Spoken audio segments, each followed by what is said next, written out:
ஸ்ரீமத் பாகவத சாரம் பிரம்ம சம்ஸ்பர்ஷம் என்னும் உரையுடன் கூடியது.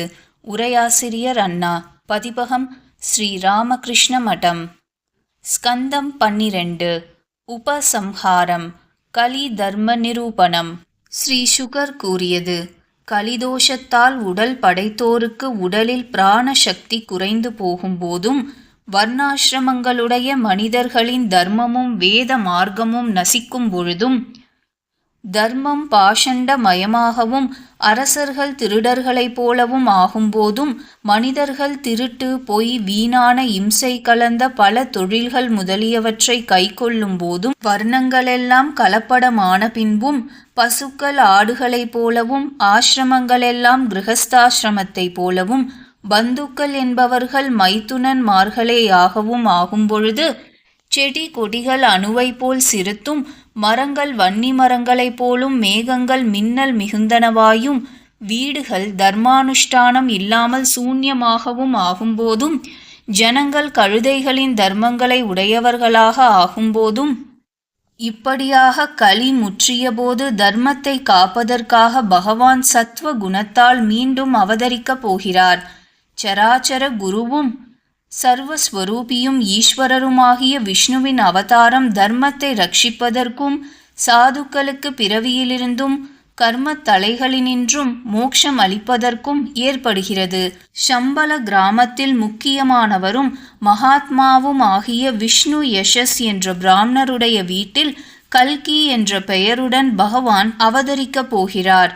அடிமாதி அஷ்ட ஐஸ்வர்யங்களுடனும் சத்திய சங்கல்பம் முதலிய குணங்களுடனும் கூடியவருமான லோக நாயகன் வேகமாக செல்லும் குதிரை மீதேறிக்கொண்டு கத்தியால் கெட்டவர்களை அடக்குபவராய் ஒப்பற்ற வேகமுடைய குதிரை மீது விரைவில் பூமியெங்கும் சஞ்சரித்து அரச வேஷத்தில் மறைந்தொழுகும் திருடர்களை கோடி கணக்கில் கொல்லப் போகிறார்.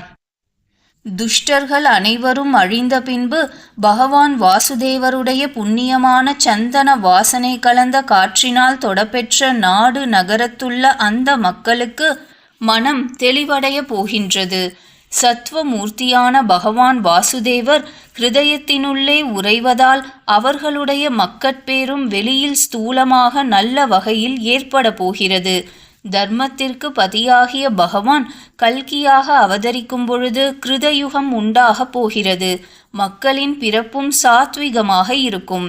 சந்திரனும் சூரியனும் குருவும் பூச நட்சத்திரத்தில் ஒரே ராசியில் எப்பொழுது கூடுகிறார்களோ அதுவே கிருதயுகம் ஆகும். கிருஷ்ணன் என பெயர் பெற்ற பகவான் விஷ்ணுவினுடைய சூரியன் போல் பிரகாசிக்கும் மூர்த்தி வைகுண்டம் சென்றபோது இவ்வுலகில் கலி புகுந்தது. இந்த கலியில் மனது பாவத்தில் இன்பம் காண்கிறது. ஸ்ரீகாந்தனான கிருஷ்ணன் தன் பாதங்களால் பூமியை தொட்டு கொண்டிருக்கும் வரை கலியானது பூமியை ஆக்கிரமிக்க முடியவில்லை. இந்த பூமி தேவியானவள் தன்னை ஜெயிக்கும் விஷயத்தில் முயற்சியுள்ளவர்களாகிய அரசர்களை பார்த்து, யமனுக்கு விளையாட்டு பொருள்கள் போன்ற இவ்வரசர்கள் என்னை ஜெயிக்க விரும்புகிறார்கள், ஆச்சரியம் என்று நகைக்கிறாள். சமுத்திரத்தை ஆவரணமாக கொண்ட என்னை ஜெயித்து வீரியத்தால் சமுத்திரத்திலும் பிரவேசிக்கிறார்கள். ஆத்ம ஜெயத்தின் பயனாகவே முக்தி ஏற்படும். அந்த ஆத்ம ஜெயத்திற்கு இது பயன்படுமா? ராஜன்னு, மனுக்களும் அவர்களுடைய மக்களும் பூமியாகிய என்னை விட்டுவிட்டு வந்த மாதிரியே சென்றார்கள். அப்படிப்பட்ட என்னை அறிவில்லாதவர்கள் யுத்தத்தில் ஜெயிக்க விரும்புகிறார்கள். என்னுடையது ராஜ்யம் என்ற எண்ணத்தால் கட்டுண்ட மனமுடைய அசத்துக்களிடை தந்தை தனையர் கலகமும் சகோதரர்கள் கலகமும் என் பொருட்டாக ஏற்படுகிறது. இந்த பூமி முழுதும் என்னுடையதே, மூடா, உன்னுடையது அன்று என்று சொல்லிக்கொண்டு அரசர்கள் ஒருவருக்கொருவர் அசூயையால் என் பொருட்டு அடித்துக்கொண்டு சாகிறார்கள். பிருது, புரூரவஸ், காதி, நகுஷன், பரதன், கார்த்த வீரியார்ஜுனன், மாந்தாதா, சகரன், ராமன், கட்வாங்கன், துந்துமாரன், ரகு, பிருணபிந்து, யயாதி, சர்யாதி, சந்தனு, கயன், பகீரதன், குவலயாஸ்வன், ககுத்சன், நைஷதன், நிருகன், ஹிரண்யகசிபு, விருத்ரன், உலகை கதறடித்த ராவணன், நமுச்சி, சம்பரன், நரகன், ஹிரண்யாக்ஷன், தாரகன், இன்னும் பல அசுரர்கள், பிரபுக்களாகிய பல அரசர்கள், எல்லோரும் எல்லாம் அறிந்தவர்கள், சூரர்கள், எல்லோரும் எல்லாவற்றையும் ஜெயித்தவர்களாயினும் ஜெயிக்கப்பட்டவர்கள் ஆனார்கள். சாவிற்கு உட்பட்டவர்கள் சாவில்லாத என்னிடம் மிகுதியான உரிமை கொண்டாடி எண்ணம் கைகூடாதவர்களாய் நாளடைவில் சரித்திரம் மாத்திரம் மீதியுள்ளவர்கள் ஆனார்கள். அரசன் கூறியது: பகவத் ஸ்வரூபியே, கலியில் ஜனங்கள் அதிகமாய் வளர்ந்த களி தோஷங்களை என்ன உபாயத்தால் நாசம் செய்கிறார்கள்? முனிவரே, அதை எனக்கு சொல்ல வேண்டும். யுகங்கள், யுக தர்மங்கள், பிரளயம், கல்பம் ஆகியவற்றின் கணக்கு, கால ரூபியும் ஈஸ்வர ரூபியும் மகாத்மாவுமான விஷ்ணுவின் கதி, இவைகளை பற்றியும் சொல்ல வேண்டும். ஸ்ரீ சுகர் கூறியது: ராஜன்னு, கிருத யுகத்தில் தர்மம் 4 பாதங்களுடன் முன்னேறுகிறது. அது அந்த யுகத்து ஜனங்களால் ஆதரிக்கப்படுகிறது. பூர்ணமான அந்த தர்மத்திற்கு சத்தியம், தானம், தயை, தவம் என்பவையே பாதங்கள். அப்போது ஜனங்கள் சந்தோஷம், கருணை, நட்பு, சாந்தம், அடக்கம், பொறுமை, ஆத்மானந்தம், சமதர்சனம் முதலியவற்றை உடையவர்களாகவும் பெரும்பாலும் ஆத்ம ஞானத்திற்கு உழைப்பவர்களாகவும் இருப்பார்கள். திரேதாயுகத்தில் தர்மத்தின் பாதங்களில் ஒவ்வொன்றும் 1/4 பங்கு, அதர்மத்தின் பாதங்களான அசத்தியம், இம்சை, பேராசை, கலகம் ஆகியவற்றால் ஜனங்களால் குறைக்கப்படுகிறது. ராஜன்னு, அந்த யுகத்தில் 3 வர்ணத்தாரும் தர்மம், தவம் இவைகளில் நிலை பெற்றவர்களாயும், இம்சையில் அதிகமாய் மனம் செல்லாதவர்களாயும், கெட்ட எண்ணம் இல்லாதவர்களாயும், தர்மம், அர்த்தம், காமம் இவைகளை நாடுபவர்களாயும், அறிவில் முதிர்ந்தவர்களாயும், பிராமணர்களை மேலாக மதிப்பவர்களாயும் இருப்பார்கள். துவாபர யுகத்தில் அதர்மத்தின் அடையாளங்களான இம்சை, பேராசை, அசத்தியம், பகை ஆகியவற்றால் தர்மத்தின் பாதங்களான தவமும், சத்தியமும், தயையும், தானமும் பாதி குறைகிறது. அப்போது ஜனங்கள் கீர்த்தி உள்ளவர்களாகவும், உயர்ந்த சீலம் உள்ளவர்களாகவும், வேதாத்தியனத்தில் பிரியம் உள்ளவர்களாகவும், செல்வம் மிக்கவர்களாகவும், குடும்பிகளாகவும், செருக்குடையவர்களாகவும், க்ஷத்ரியனையும் பிராமணனையும் மேலாக மதிப்பவர்களாயும் இருப்பார்கள். கலியில் அதர்ம காரணங்களின் வளர்ச்சியால் தர்மத்தின் பாதங்களில் 1/4 பகுதியே மீதியாகிறது. குறைந்து கொண்டே போய் அதுவும் அழிந்து போகும். அதில் மக்கள் லோபிகளாகவும், கெட்ட நடத்தை உடையவர்களாகவும், தயை இல்லாதவர்களாகவும், வரட்டு வைரம் உடையவர்களாகவும், பாக்யஹீனர்களாகவும், ஆசை மிக்கவர்களாகவும், மீன் பிடிப்பவர்களைப் போல் மேலாக மதிப்பவர்களாகவும் இருப்பார்கள். சத்துவம், ரஜஸ், தமஸ் என்ற குணங்கள் ஜீவனிடம் காணப்படுகின்றன. அவை காலத்தினால் தூண்டப்பட்டு ஆத்மாவை சூழ்கின்றன. மனமும் புத்தியும் இந்திரியங்களும் எப்போது இயற்கையாகவே சத்துவ குணத்தில் அதிகமாக செல்லுகின்றனவோ அப்போது கிருதயுகம் என்று அறிய வேண்டும். ஞானத்திலும் தவத்திலும் அப்போது ருச்சி இருக்கும். புத்திமானே, அறத்திலும் பொருளிலும் இன்பத்திலும் மக்களுக்கு எப்பொழுது பிரீத்தி உண்டாகின்றதோ அப்போது ரஜோகுணம் செயல்படும் திரேதா யுகமென்று அறிய வேண்டும். லோபம், சந்தோஷமின்மை, அகங்காரம், டம்பம், பொறாமை, காமிய கர்மங்களில் பிரீத்தி ஆகிய இவை உண்டாகும்போது ரஜோகுணமும் தமோகுணமும் செயல்படும் துவாபர யுகம். சூது, பொய், சோம்பல், உறக்கம், துக்கம், சோகம், மதிமயக்கம், பயம், அற்பத்தனம் ஆகியவை எப்பொழுது மேம்படுகின்றனவோ அது தமோகுணம் செயல்படும் களி எனப்படுகிறது. இதனால் மனிதர்கள் அற்பமான நோக்கம் உள்ளவர்களாகவும், அற்பமான பாக்கியம் உள்ளவர்களாகவும், பெருந்தீனி உடையவர்களாகவும், சிற்றின்ப நாட்டம் உடையவர்களாகவும், பொருள் இல்லாதவர்களாகவும் இருப்பார்கள். ஸ்திரீகள் கெட்டவர்களாகவும், மனம் போனபடி நடப்பவர்களாகவும் இருப்பார்கள். நாடுகள் திருடர்களால் வியாபிக்கப்படும். வேதங்கள் பாஷண்டர்களால் கெடுக்கப்படும். அரசர்கள் மக்களை புஜிப்பவர்கள் ஆவார்கள். பிராமணர்கள் காமத்தையும் வயிற்றையும் நிரப்புவதையே பெரிதாய் கருதுவார்கள். பிரம்மச்சாரிகள் விரதம் இல்லாதவர்களாகவும் சுத்தம் இல்லாதவர்களாகவும் இருப்பார்கள். கிரகஸ்தர்கள் பிச்சை எடுப்பவர்கள் ஆவார்கள். தபஸ்விகள் கிராமவாசிகளாய் இருப்பார்கள். சந்நியாசிகள் மிக்க பொருளாசை கொண்டவர்களாய் இருப்பார்கள்.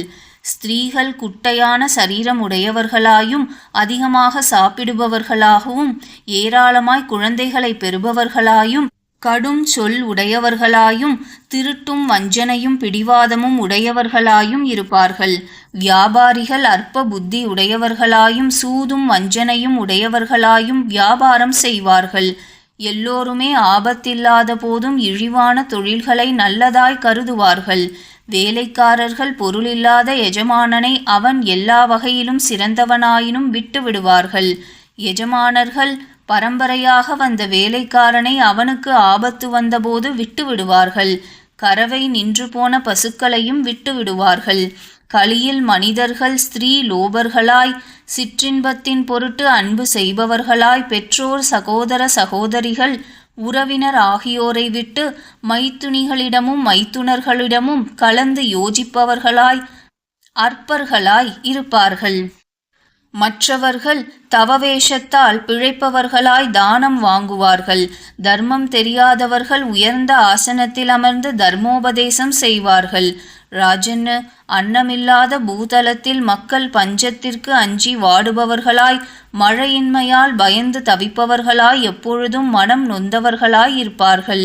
கலியில் மக்கள் ஆடை அன்னம் பானம் சயனம் சிற்றின்பம் ஸ்நானம் பூஷணம் இவைகள் அற்றவர்களாய் பார்ப்பதற்கு பிசாசை போல் இருப்பார்கள். கலியில் 20 சோழி பொருளுக்காகவும் விரோதித்து நட்பை துறந்து பிரியமான பிராணனையும் விடுவார்கள். தம்மை சார்ந்தவர்களையும் கொல்வார்கள். வயதான தாய் தந்தையர்களையும் புத்திரர்களையும் நல்ல குலத்திலிருந்து வந்த பத்னிகளையும் மனிதர்கள் ரட்சிக்க மாட்டார்கள். கோபிஷ்டர்களாகவும் காமத்தையும் வயிற்றையும் நிரப்புபவர்களாகவும் இருப்பார்கள். ராஜன்னு, கலியில் மனிதர்கள் பாஷண்ட பிரச்சாரத்தால் மனம் சிதறியவர்களாய் மூவுலக நாயகர்கள் வணங்கும் பாதார விந்தமுடைய லோக குருவான பகவான் அச்சுதரை பெரும்பாலும் பூஜிக்க மாட்டார்கள். சாகும் தசையில் இருப்பவனும் துன்புற்றவனும் அல்லது விழும்போதோ தடுக்கும்போதோ தன் வயமற்றவனும் ஆகிய மனிதன் எவருடைய நாமத்தை சொன்னால் கர்ம தலையினின்று விடுபட்டு உத்தம கதியை அடைவானோ அந்த பகவானை கலியில் மக்கள் பூஜிக்க மாட்டார்கள். பொருளாலும் தேசத்தாலும் தன்னுடைய இந்திரியங்களாலும் ஒரு புருஷனுக்கு கலியின் செயலால் ஏற்படும் தோஷங்களையெல்லாம் சித்தத்திலிருக்கும் புருஷோத்தமன் போக்குவான். கேட்டாலும் கீர்த்தனம் செய்தாலும் தியானம் செய்தாலும் பூஜித்தாலும் ஆதரித்தாலும் பகவான் மனிதர்களுடைய உள்ளத்தில் இருந்து கொண்டு அவர்களுடைய எண்ணிறந்த பிறவி தீமைகளையெல்லாம் போக்குவார். இரசாயன பொருட்களின் கலப்பால் தங்கத்திற்கு ஏற்பட்ட நிற மாறுதலை அக்னி போக்குவது போல் யோகிகளின் உள்ளத்தில் இடம்பெற்ற மலினத்தை அவர்கள் மனதிலுறையும் விஷ்ணு போக்குகிறார்.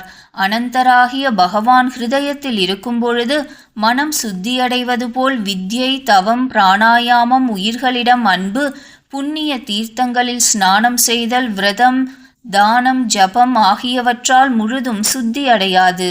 ராஜன்னு, ஆகையால் எல்லா வகையாலும் கேசவனை உள்ளத்தில் நிலைநிறுத்துவீராக. மரண தருவாயிலும் அமைதியுடன் அவ்வாறு செய்தால் அதனால் உத்தம கதியை அடைவீர். ஐயனே, சாகும் தருவாயில் இருப்பவர்களால் சர்வ சக்திமானும் ஈஸ்வரனுமாகிய ஹரி தியானிக்கப்பட்டால் எல்லாவற்றையும் படைத்து எல்லா வடிவமாகவும் இருக்கும் அவர் தம் ஸ்வரூபத்தை அடையச் செய்கிறார். ராஜன்னு, தோஷங்களெல்லாம் குவிந்த கலியில் ஒரு சிறந்த குணம் இருக்கிறது. கிருஷ்ணனுடைய கீர்த்தனத்தாலேயே தலைகளினின்று விடுபட்டு உயர் நலனை அடையலாம்.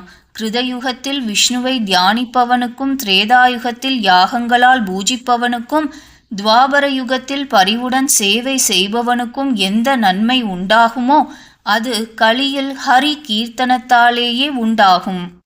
இங்கனம் ஸ்ரீமத் பாகவத மகாபுராணத்தில் 12வது ஸ்கந்தத்தில் யுகங்களின் வர்ணனை என பெயர் பெற்ற 3வது அத்தியாயம் முற்றும்.